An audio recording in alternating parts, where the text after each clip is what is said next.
दोस्तों, हम बड़ी आसानी से नाड़ियों की पहचान कर सकते हैं कि कब कौन सी नाड़ी एक्टिव है और कौन सी नहीं।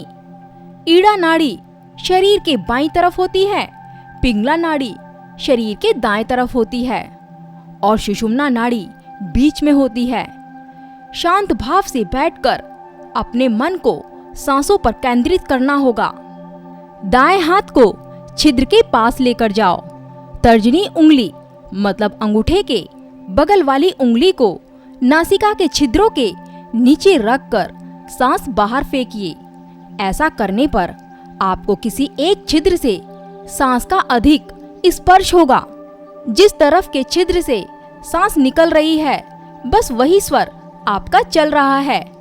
अपनी उंगली से कोई एक नासिका को बंद करके सांस लें, फिर ऐसा ही आपको नासिका के दूसरे छिद्र से करना होगा। जिस ओर से आपको सांस लेने में आसानी हो रही है, समझ लीजिए वही स्वर चल रहा है।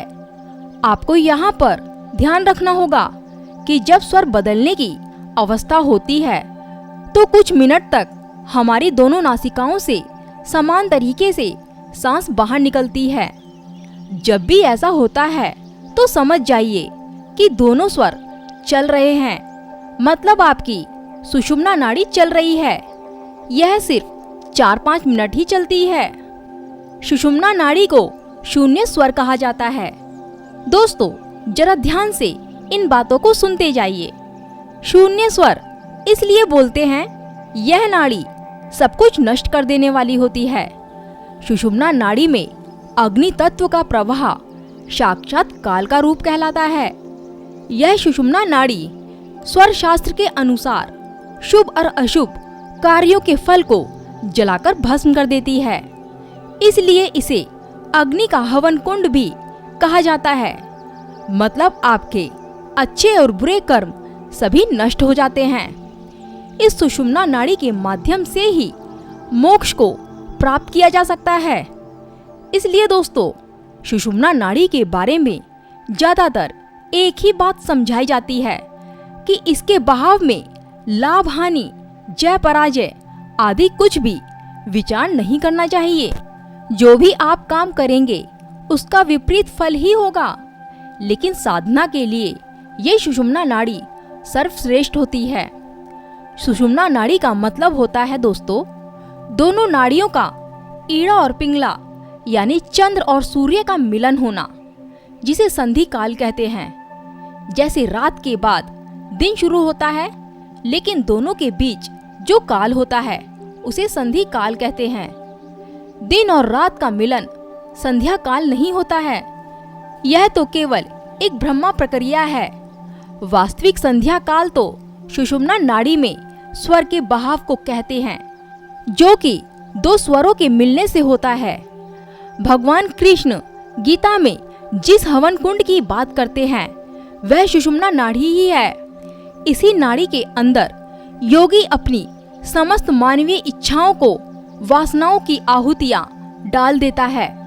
यही सुषुम्ना नाड़ी सच्चा हवन कुंड है, जिसमें ईर्ष्या, प्रेम, भावना सभी इच्छाएं जलकर राख हो जाती हैं। ये परम ज्वाला सभी मनुष्यों की आहुतियों को स्वीकार कर लेती है और मनुष्य मल रहित होकर शुद्ध हो जाता है।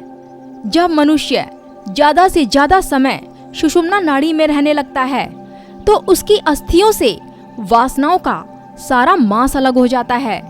ये इसकी सबसे बड़ी पहचान है दोस्तों। सुषुम्ना नाड़ी में रहने वाला इंसान सूखता चला जाता है, लेकिन उसे कोई भी बीमारी नहीं होती। वो बीमारी के कारण नहीं सूखता है दोस्तों। सुषुम्ना नाड़ी है ही ऐसी कि सब कुछ खत्म कर दे। दोस्तों, हमारी जिस तरफ की नाड़ी चल रही हो, बस उस तरफ यदि कोई ऐसा व्यक्ति हो जिससे हमें खतरा है तो सावधान हो जाना चाहिए। उसे रोकने के लिए उसको अपनी निष्क्रिय नाड़ी की ओर रखना चाहिए। इसका एक छोटा सा प्रयोग जरूर करना।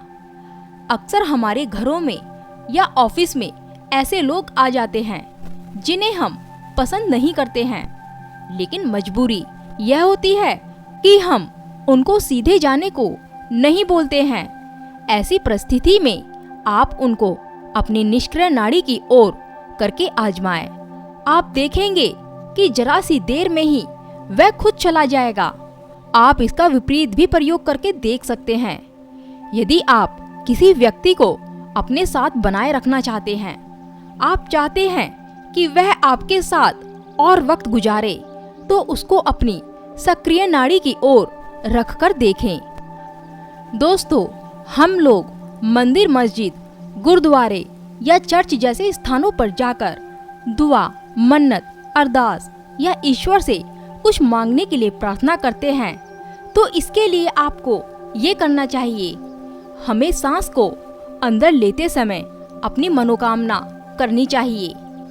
यदि कोई सांस को छोड़ते समय अपनी मनोकामना करता है तो उसे सफलता नहीं मिलती है। जो काम सांस लेते समय शुरू किए जाते हैं उसमें सफलता मिलती है, पर सांस छोड़ते समय किए गए कार्य में हानि होती है। वीडियो कैसी लगी कमेंट करके जरूर बताना। नमस्कार दोस्तों।